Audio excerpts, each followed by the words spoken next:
Le pape arrive au Luxembourg et en Belgique dans un contexte très différent, par exemple, de la dernière visite à Nancy. Je crois que ça répond à son désir d'aller aux frontières.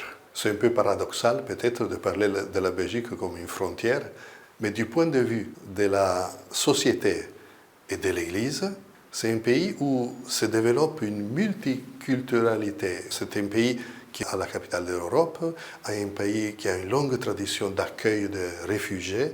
Donc il y a plus de 100 nationalités qui sont présentes dans ce petit pays. Et en même temps aussi, une société sécularisée. Il y a ce contraste qu'on vit en Belgique. À chaque carrefour, on rencontre une église monumentale. Donc il y a une présence, un souvenir de ce qui était l'église important.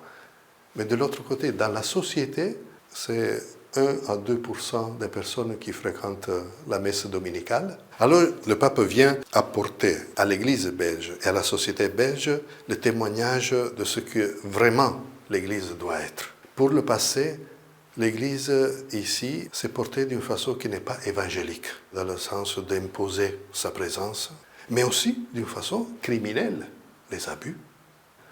Alors il va réserver 1 heure de son temps pour écouter les victimes d'abus. Je me dis, moi, en tant que nonce, en tant qu'évêque, en tant que prêtre, en tant que peut-être laïc engagé, je devrais prendre exemple de cela. Aussi, vous savez bien que le pape vient à l'occasion du 600e anniversaire de l'université de Leuven. Les universités vont présenter au pape toutes les demandes, les questions que la société aujourd'hui pose à l'Église pour écouter sa parole.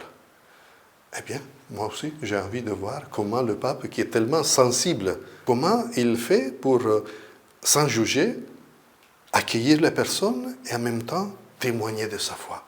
Parce que la visite du pape, ce n'est pas seulement la visite d'un chef d'État, c'est le Seigneur qui est engagé. C'est le Seigneur qui lui a dit, tu vas confirmer mes frères dans la foi. C'est le Seigneur qui est engagé. Et aussi les gens. On accueille le pape, on est dans une attitude d'accueil.